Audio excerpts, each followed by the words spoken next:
This podcast is part of the Deluxe Edition Network. To find other great shows on the network, head over to deluxeeditionnetwork.com. That's deluxeeditionnetwork.com. Kindness. We see it all around us. We see it when someone pays for someone else's coffee or holds the door open for another person. We see it in the smallest of gestures, like a smile or a kind word. But it's different when we turn on the news or social media. Oftentimes, what we hear about, what outlets are pushing, is the opposite of kind. Welcome to the Kindness Matters podcast. Our goal is to give you a place to relax, to revel in stories of people who have received or given kindness, a place to inspire and motivate each and every one of us to practice kindness every day. Hello and welcome everybody to another episode of the Kindness Matters podcast. I am your host, Mike Rathbun. Before we begin our show today, let me talk about the Deluxe Edition Network's podcasts of the month. They have two for the month of February. The first one up is Films and Fermentation, and that podcast follows three friends who like to talk shit about movies while getting, shit-faced. The hosts, Kevin, Mike, and Leo, discuss various movie topics in conjunction with their favorite libations. It's a podcast about alcohol and cinema. Cheers! The second podcast on the Deluxe Edition Network's podcast of the month for February is Friends Talking Nerdy. Friends Talking Nerdy is a podcast hosted by Professor Aubrey and Tim the Nerd that delves deep into all things geeky and nerdy. With their passion for pop culture, science, mental health, and technology, the hosts offer insightful commentary on the latest trends and happenings in the world of geekdom. Through their engaging banter and lively discussions, Professor Aubrey and Tim the Nerd create a fun and informative space for all nerds to come together and explore the latest trends and ideas. Those are the two podcasts of the month on the Deluxe Edition Network. Go to deluxeeditionnetwork.com to find out more. And now, on with the show. My guest today is a psychotherapist specializing in couples communication and intimacy, grief, loss, spirituality, and faith, and transforming lives into expressions of beauty and joy. She has a brand new book out, and I am so happy to introduce Dr. Heather Browne. Welcome to the show, Heather. Thank you for having me. I'm honored to be here. Are we doing a little happy dance? Because the book just came, was it yesterday? Yeah, yesterday at around 5. It came out. Very much so. It's been a year and a half journey in stepping in to do this. So it's a long process. So it's wild that it's out. I haven't touched it yet. My copies come tomorrow. So I'm waiting, that to see smell of ink on paper and And I did a coaching program. I did a coaching program with Ashley Mansour, and it's a wonderful program, Author Ignite, and it helps you learn how to write your book and publishing and going through the whole process of editing and how to get it out there and the cover and hashtags and all of these things. And one of the things she had us do when we submitted the book the first time for the first edit was to write a letter to yourself that you get to open once you're published. And so that letter has been in a prominent place in my room for 13 months. Oh my gosh. And so I thought, do I open it yesterday? And I thought, no, wait till you haven't opened it yet? Oh, okay. Yesterday, because I'm officially, published because the book is done. Sure. And it's out yesterday, but I thought, I'm waiting to get my baby. So I'm going to. Okay. All right. Opening my letter. That's so exciting. But now you've written a lot. You're well published, but just not in book form, right? Right. Is this so much better? It's so thorough. And, when I write an article, I'm writing about a specific topic and sure. a specific part of a topic. And I love doing that. And I've written hundreds and hundreds and hundreds and hundreds of poems. I have 2 poetry books that are out and I love them.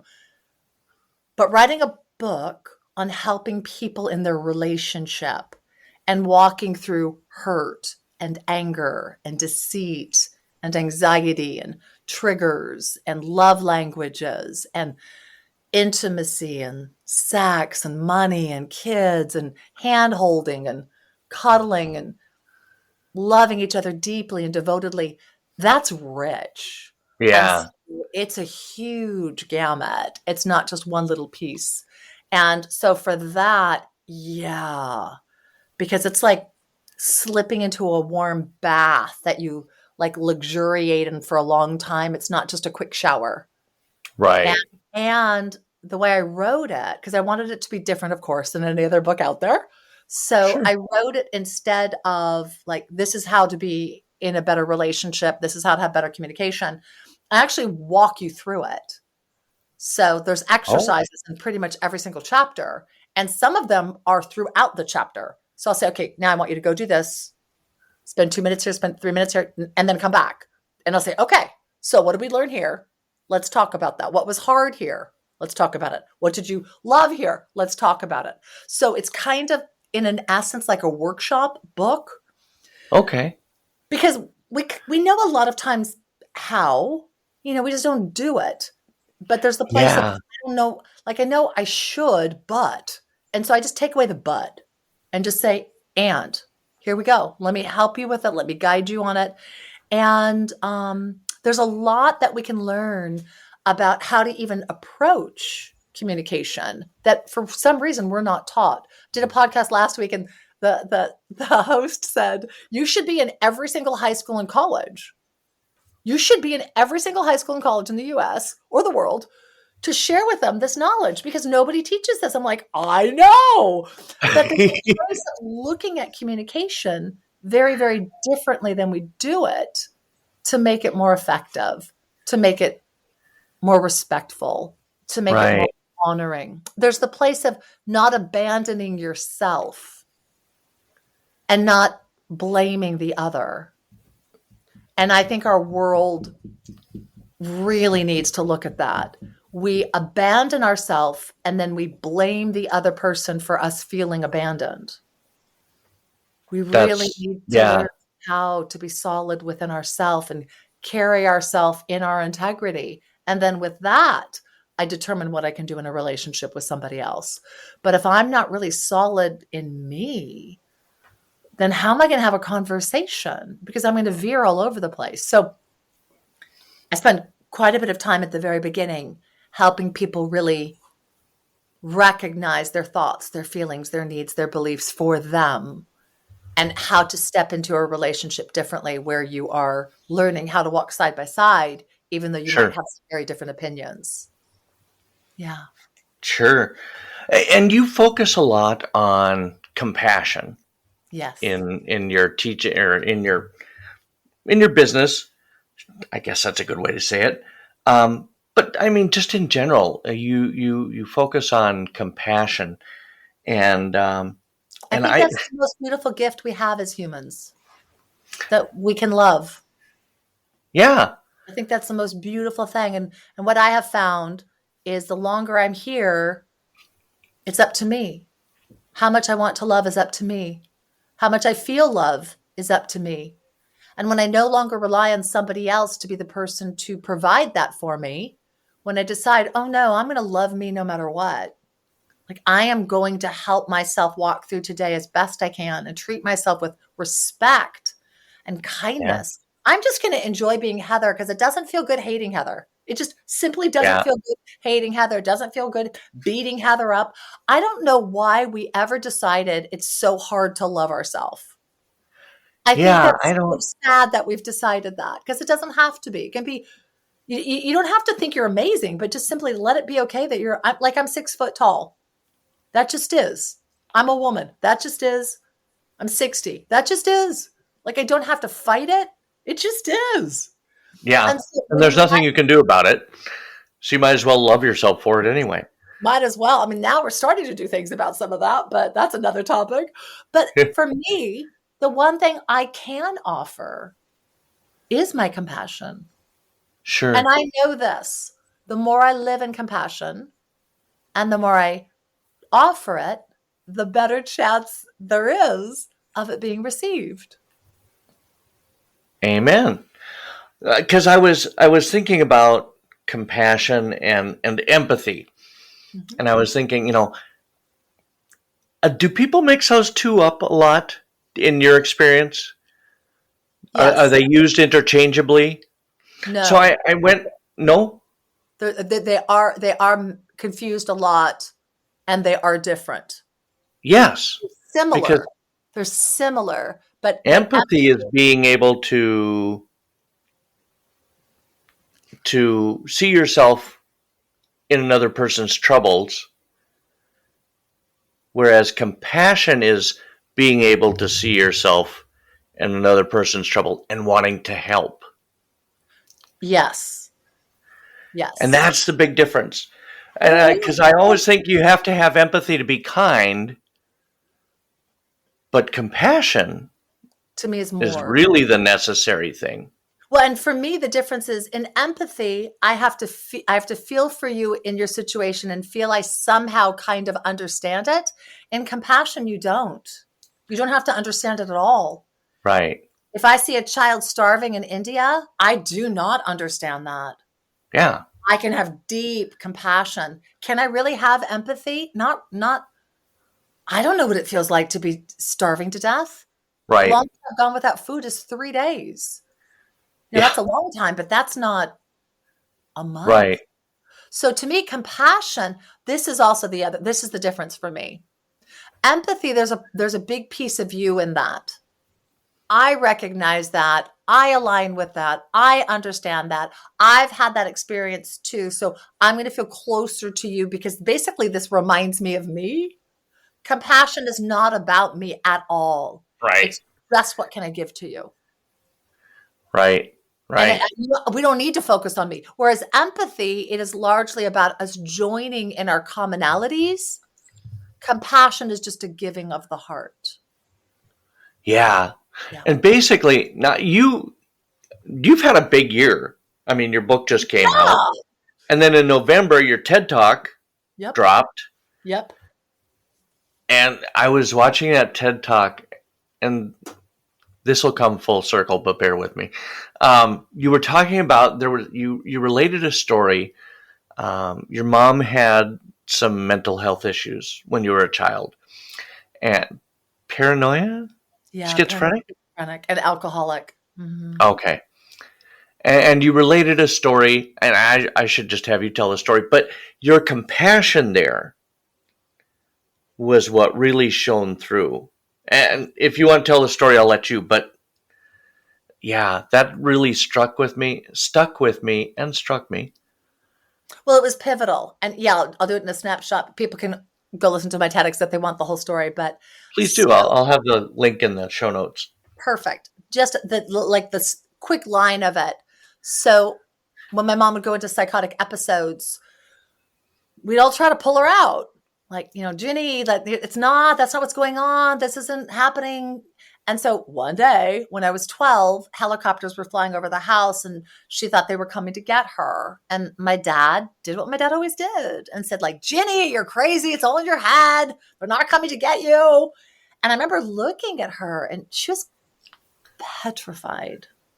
And I remember thinking, like, this isn't working. Telling her this isn't real isn't working. She's petrified. So I asked a really important question, which was, what does mommy need? And she needed to feel safe. Yeah. So I did what probably any 12-year-old's going to do. I grabbed my little blue blankie named Bambi and I threw it over her head and I held her and I just said, like, they're not going to get you, mommy. They're not going to get you. And so then when she came out, she looked at me and her eyes seemed to say, you believe me. And I didn't. I did not believe her reality. But it didn't matter. You didn't need to. But it didn't matter because I needed to know and honor she believed her reality. And so in doing that, in giving that love, in caring enough about what she needed, in trying to protect her with my blue blankie from what she thought she needed protection from, and holding her and being there with her, my brain kind of went, ah, and I went, okay, this is important. I have just bridged between different realities. Yeah. Because I've honored them both. I didn't need her to be in mine. No clue how to go to hers. But Yeah. love, compassion, caring for was the bridge. And I thought, that is what relationship can be. That is what communication can be. And so I came out into like teenage years not thinking anybody ever would really understand my reality because I realized they don't live it. Right. So yours is going to be different than mine. So I don't have to like fight mine's right. I don't have to fight that yours is wrong. I can just say, I don't really get yours. Help me understand as much as you can what I need to know to like respect yours. And it also showed me that in every situation where someone is struggling, yourself included, angry, hurt, sad, dejected, rejecting, whatever it is, there needs to be more love. Yeah. And we can always, if we choose, offer love simply because it's the compassionate thing to do. Doesn't mean they've earned it, doesn't mean they deserve it, doesn't mean I agree with anything they do. I can simply be compassionate because here is another human being who's struggling or suffering. And I Right. have been that. I was homeless for a month. Like, I know what it can be like to have life be hard. And I would have wanted to be treated well in those moments. I Sure. have moments where I'm not completely solid in this reality. And I would hope someone would say, hey, Heather, like you seem to be a little tense here. Like, let me help you with that. We all want to feel safe. We all want to feel loved. If you think of the nature of being born, the man and the woman, coming together and joining and becoming the embryo, and then the growing within the mommy's body, being attached with the umbilical cord, needing that for life itself, and then needing the breast or the bottle for life itself. We long to be important. We Yeah. long to be loved. We long to give love. And so I just think, well, because I know that, do I do that every day? Am I compassionate every day? Am I caring every day? We'll be right back with my conversation with Dr. Heather Browne. But first, let's hear from a Deluxe Edition Network podcast from Don Brody called History I'd Like to... Well, I'll let her tell you. Hi, I'm Don Brody, a comedian with a history degree and the host of the podcast HILF, History I'd Like to Fuck. Each episode, I am joined by a new guest who has brought me a subject from history that they want to know more about. Then I hit the books, I dig deep in the annals, and stimulate. We've covered Frankenstein, Houdini, Joan of Arc, Pompeii, the Salem witch trials, right?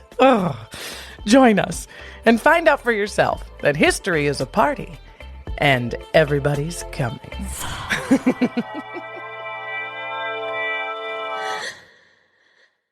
In my TED Talk, I talk about a homeless man who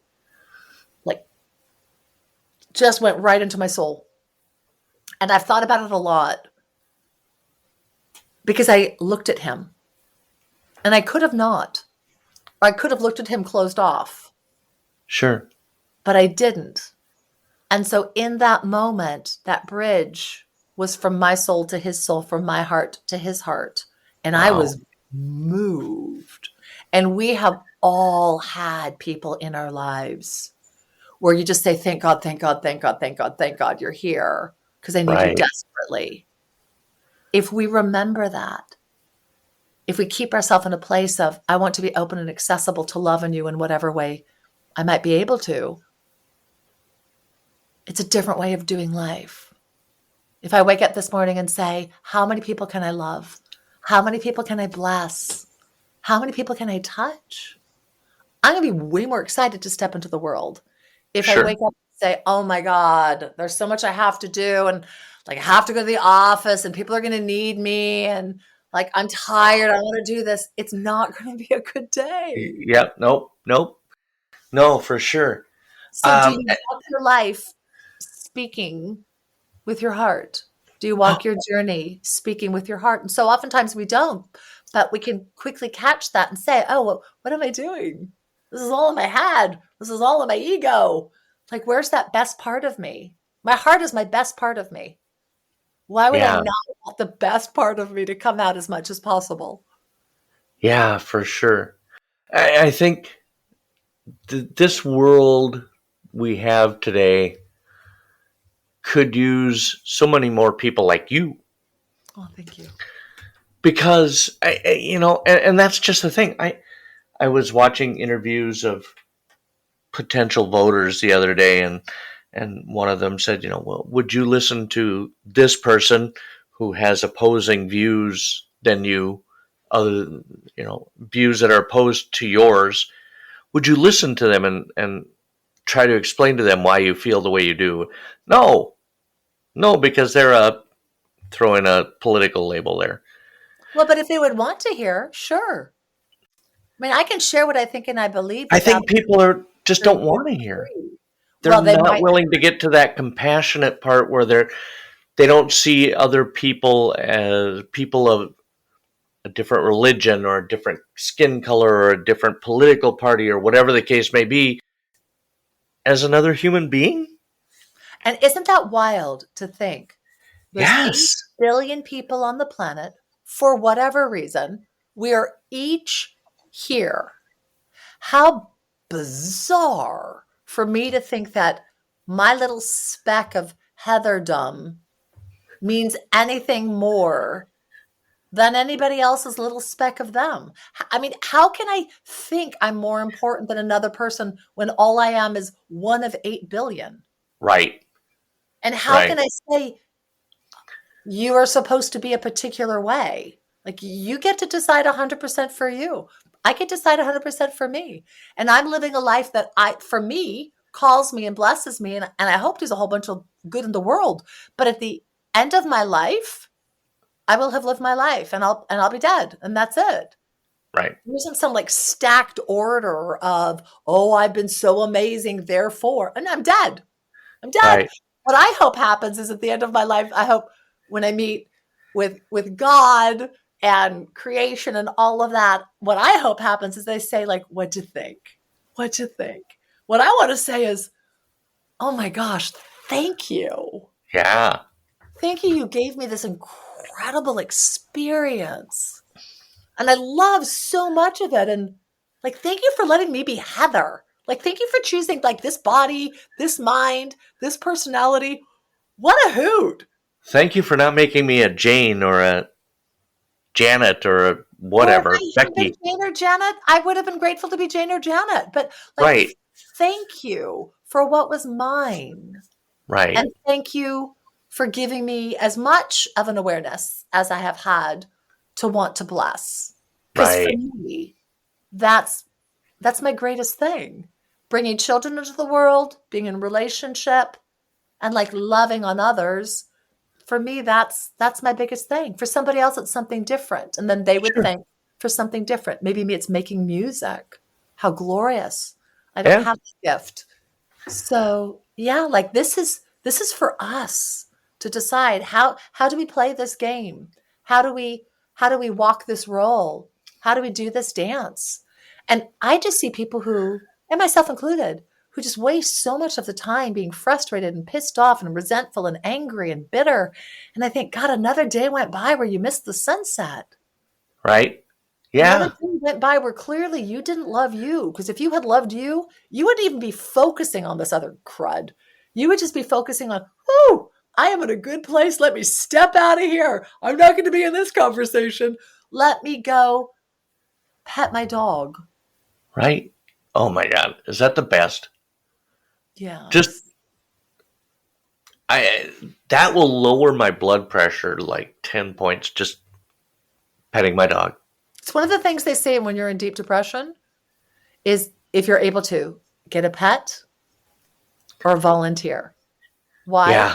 Because you're loving on something else, and it validates that you can do something, that you are important, that you have an impact, that you need to be here, that others need you. Because depression is really the loss of the belief that we are important in ourselves.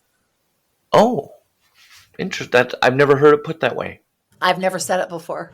So thank you for that. But that's what it is. Copyright Dr. Heather Browne. There we go. I don't, someone else is going to have to read it back to us because I don't even know what it said. But that I don't feel good in the beingness of me. And I don't know how to get out, I don't know how to get out of that. And so when you bring in a pet or a volunteer, my focus now becomes what I do for you. Right.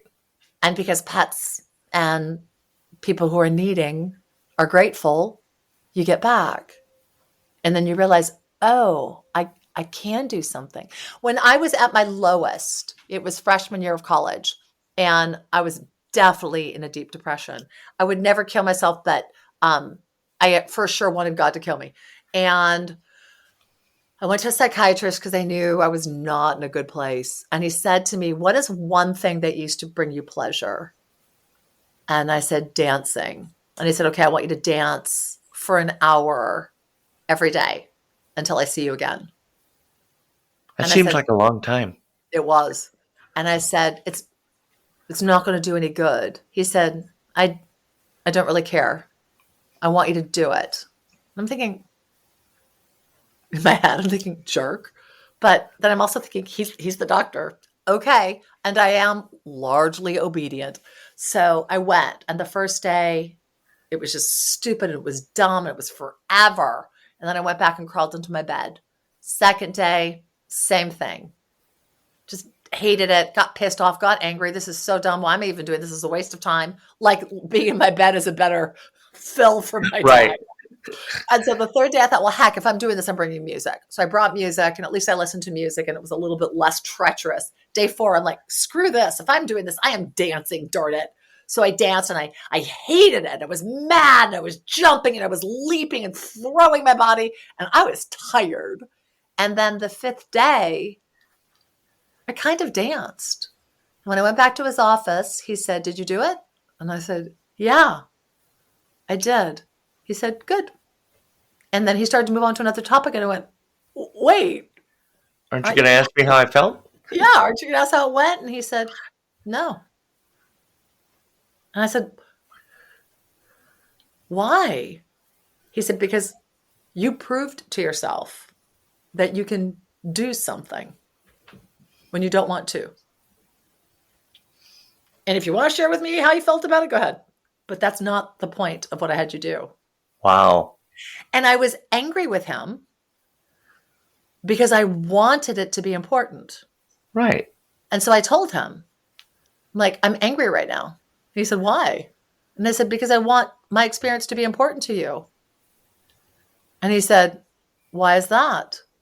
And I said, because I want to be important to you.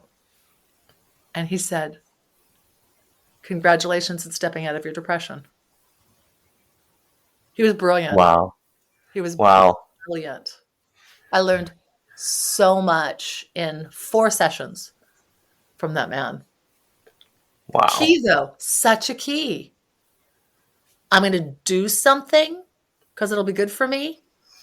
And if you can move it to, and I'm going to care about others in my experience or want to share my experience, now I've given myself value. Yeah. There's something about this that I think you need to know. Wow. That's not a depressed person. That's a hurting person, healing person. Yeah. Wow. So cool. Well, Heather, thank you so much for taking the time to talk with me today. I really appreciate it. So much. Wishing you so much good luck. Good luck. Thank you for having good luck. Me. Yeah. Thank you for having me. I am honored. Your book is out, Speaking with the Heart. Yep. It's on Barnes & Noble. It's on Amazon. And I believe the link is on my website, but if it's not on my website, go to Barnes & Noble and Amazon because it just went up. So we're working on that as we speak. We'll just put both those links in the show notes. There you go. And if you go on, well, we've got the links. I'll send you the links to the actual book so you have it too. But if you go on Amazon, if you type in Speaking with the Heart, just type in either Dr. Heather or Dr. Browne. There's a lot of speaking heart books. And so if you put my name in there, it'll pop up quicker. And any questions that anybody has with it, I'd be honored to answer. Please let me know. Love to have Amazon reviews. Love to have people share it. But I just really hope that my 27 years of being a therapist and working with people, trying to help them connect with themselves and love themselves and honor the person that they are with. I hope that my book is a love letter, because that's what I wanted it to be. And so I hope it blesses lots of people. I'm sure it will bless a lot of people. I hope so. I know I feel blessed, and I haven't even read the book. I'm just blessed so speaking with you. I'll send you the Amazon link as soon as we're off. Sounds great. Thank you so much again, Heather. I really appreciate it, and we will talk again soon. Sounds good. Bless you. I feel so energized after talking to Dr. Heather Browne. That was a great conversation.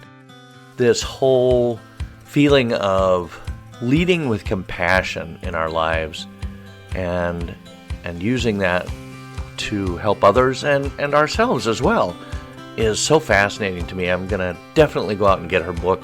You can do that too. I will have all the links in the show notes for her website and obviously for her book as well. And that will do it for another episode of the Kindness Matters podcast. Thank you for listening today. I appreciate it so much. We'll have another episode out next week, but in the meantime, be that person who roots for others, who tells a stranger they look amazing, and encourages others to believe in themselves and their dreams. You've been listening to the Kindness Matters podcast. I'm your host, Mike Rathbun. Have a fantastic week.